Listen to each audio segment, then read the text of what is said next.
Bienvenue sur le podcast La Lanterne, épisode 1. Vous allez entendre chaque semaine, dans un épisode de 20 minutes, une personne parler de son expérience de vie, ou plus exactement de ce qu'elle a appris de cette expérience de vie. Nous parlerons du sens de la vie, de la réussite, du bonheur, mais aussi de l'échec, de la mort, des regrets, bref, des grands thèmes de l'existence humaine. Puisse ce podcast apporter une petite lumière sur votre chemin de vie. Nous commençons dans ce premier épisode et pour les 4 suivants avec Pierre. Je vous souhaite une bonne écoute. Pierre, qu'est-ce que la vie t'a appris jusqu'à aujourd'hui? Quelles sont les leçons principales que la vie t'a appris jusqu'à aujourd'hui? Je commencerai par dire que la vie aide à apprendre beaucoup. On peut apprendre par les idées, mais la vie, le concret, l'expérience, ça me paraît plus important que l'idée qu'on peut avoir.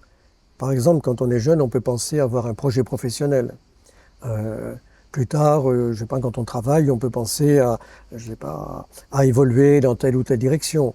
On pense à s'installer dans une région, on se retrouve dans une autre. Donc je trouve que la vie, comme l'histoire, est une maîtresse de vie. Vous voyez, l'expérience est une maîtresse de vie.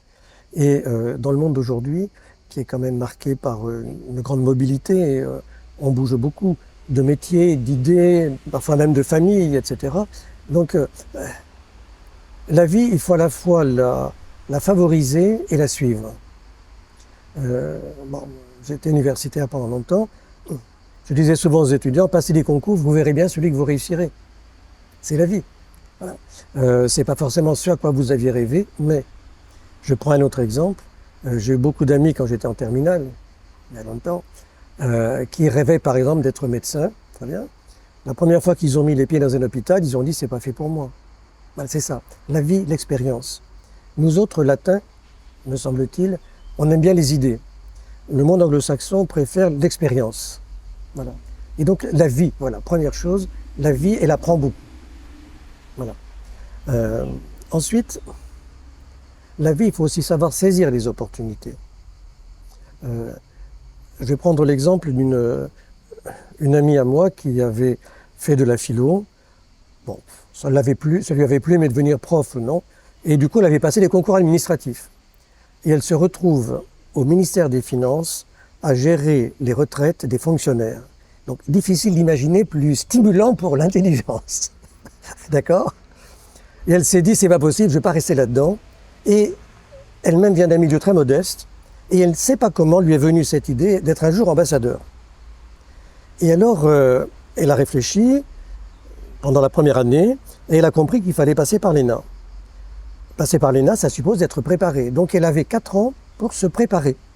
Donc elle a appris et s'est enrichie de connaissances dans des domaines qui n'étaient pas les siens.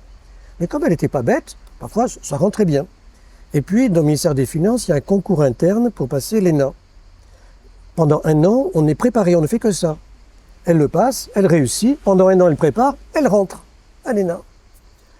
Bon, évidemment, quand on vient du concours interne, on n'a pas les grands postes, donc elle se retrouve à nouveau au ministère des Finances, à la sortie.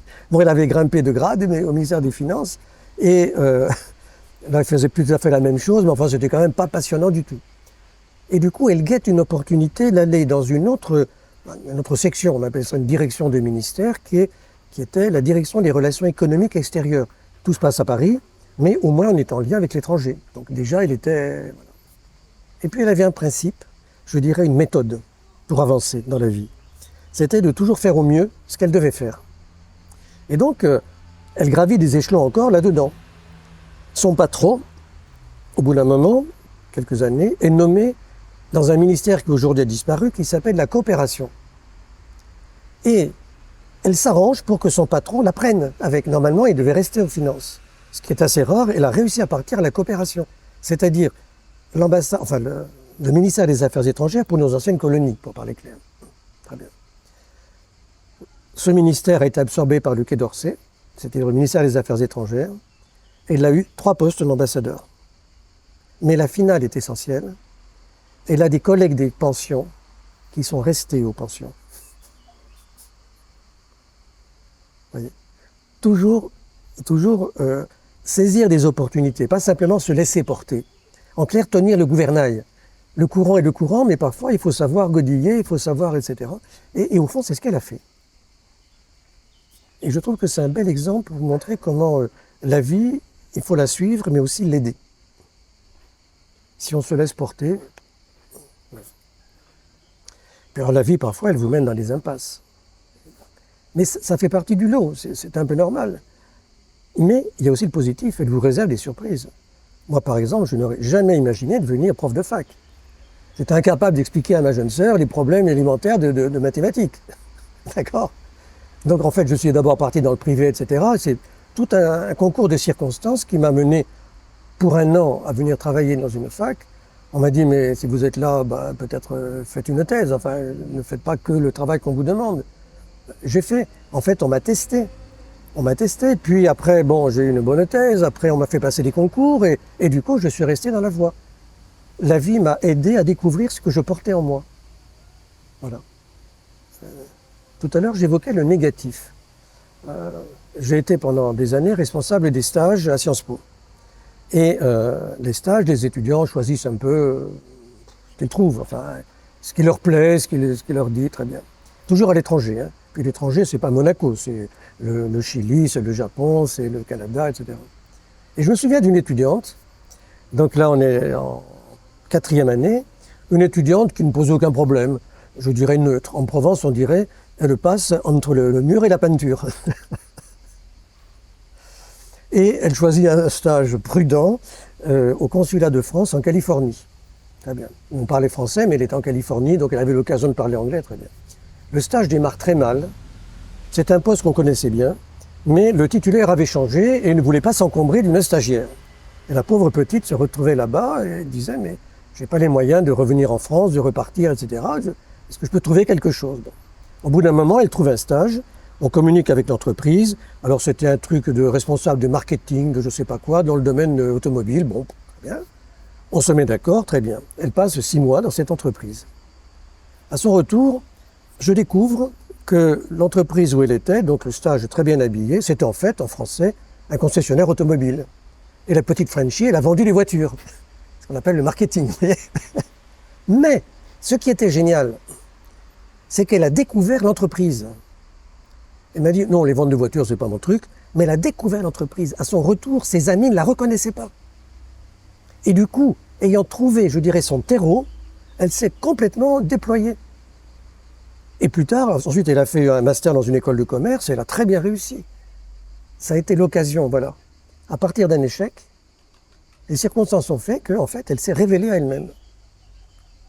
Et même humainement, elle qui était, donc je disais, plutôt neutre au niveau même social et tout ça, complètement déployée. Voilà. La vie, quand même, si on sait regarder, elle réserve de belles surprises. Mais peut-être un dernier point. Aujourd'hui, la vie n'est pas simple. Les pépins, il y en a.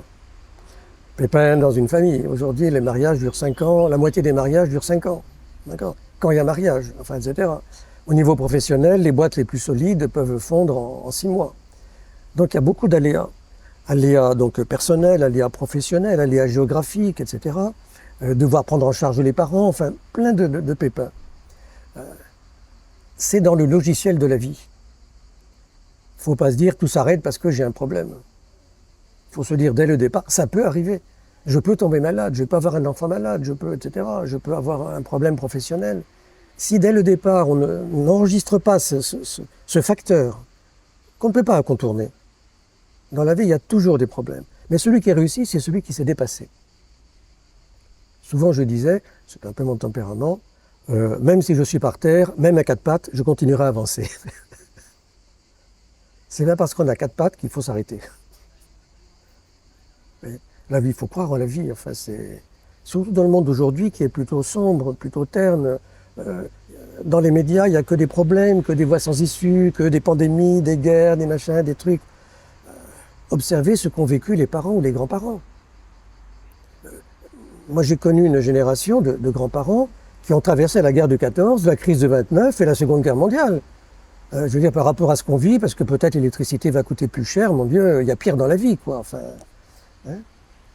Malheureusement, perdre un enfant, ça arrive aussi. Ça arrive. On élève 3 enfants, il y en a un qui tourne mal. Parfois, on faire tout ce qu'on peut, mais on ne peut pas l'impossible. Voilà. Donc la vie, ben voilà, c'est un peu ça. Puis avec le recul de l'âge, je suis obligé de reconnaître, je vais prendre la comparaison d'Akhenaton. Alors attention, Akhenaton, pas Amenophis IV, hein, mais le rappeur marseillais.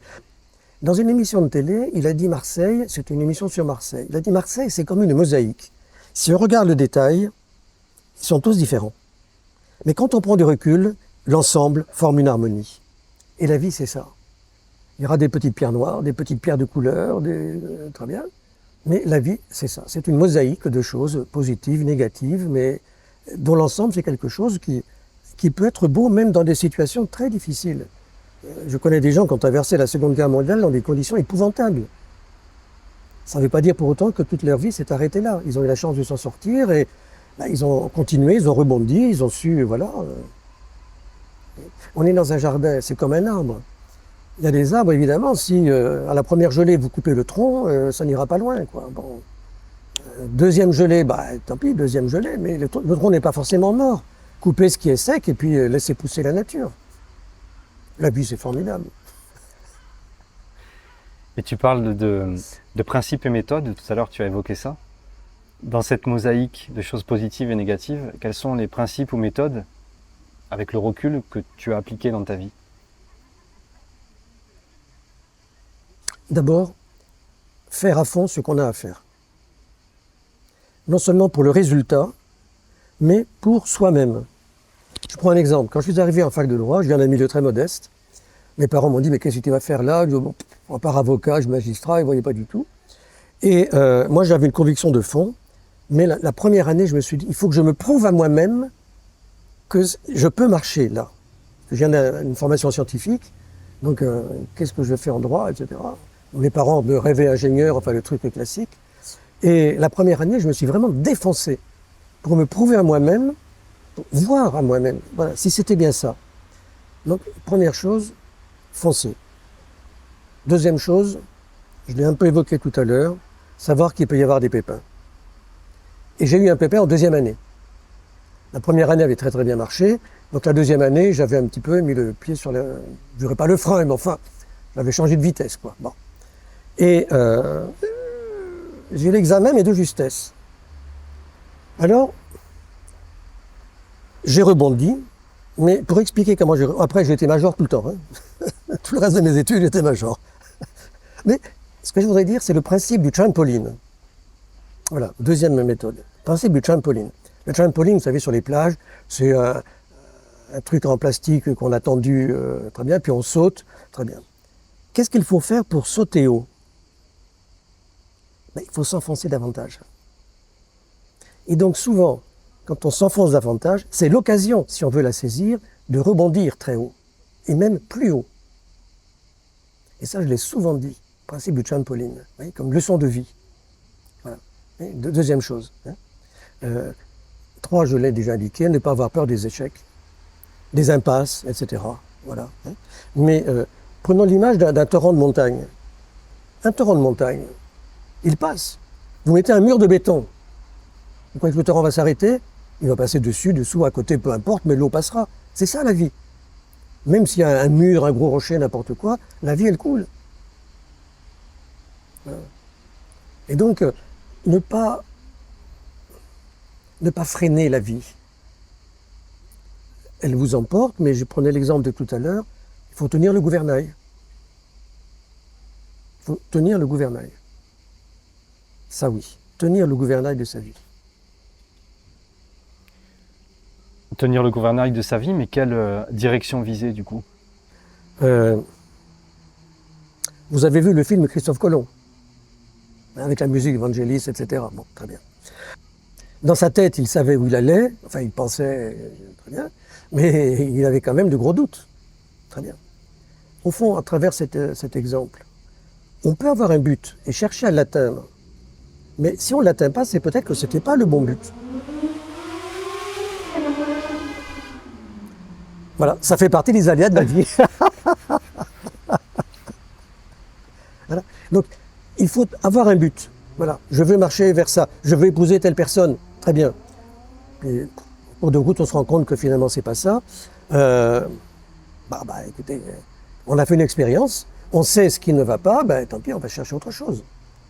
On va pas arrêter la vie pour ça, quoi. Je prends un exemple. À l'époque, j'étais encore étudiant et les examens sont habituellement à la fin de l'année scolaire, enfin, c'est-à-dire vers mai-juin, et j'étais allé réviser dans un parc public. Il faisait beau, tout ça. Puis au bout d'un moment, arrive un brave retraité qui se met à côté de moi, puis inévitablement, au bout de 5 minutes, il commence à me parler.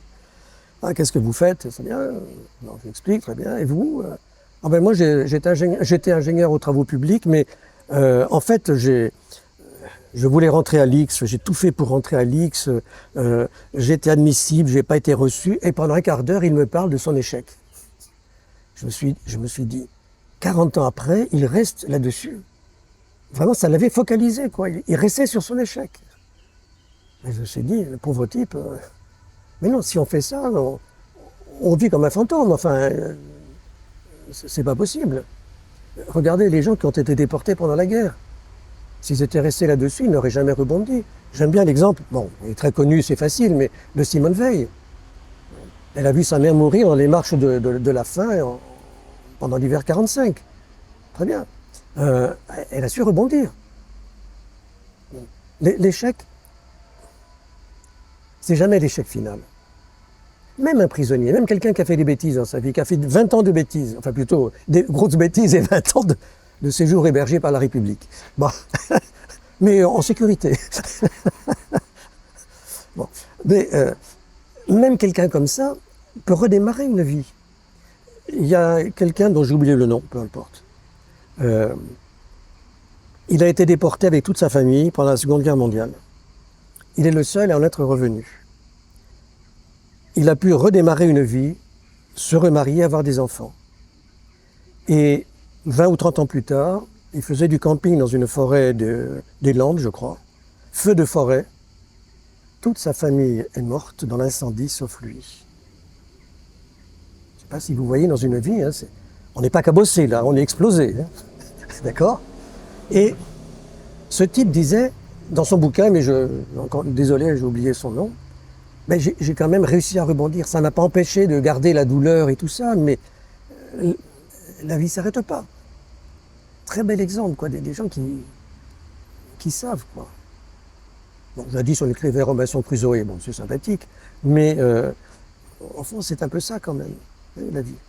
Ne jamais perdre espoir. Et puis, la question était la direction. La direction, il y a on tient le gouvernail, donc celle que l'on veut, avoir un objectif, puis il y a celle que la vie vous impose, et vous corrigez le tir et vous changez. Et vous n'arrêtez pas le torrent.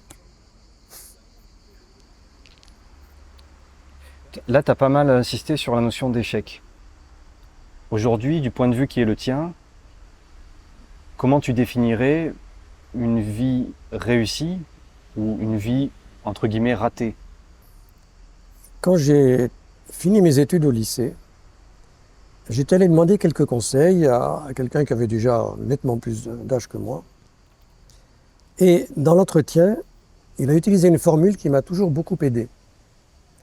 Il m'a dit « Recherchez toujours la plus haute qualité de joie ». Et ça m'a paru être un excellent indicateur. La plus haute qualité de joie. C'est pas la villa sur la Côte d'Azur, la belle voiture, la belle moto, etc. Enfin bon, peu importe, la belle famille, la famille belle, pas toujours la belle famille. Mais la plus haute qualité de joie. Voilà. Et la joie, c'est pas la joie à 100%, c'est la joie qui domine.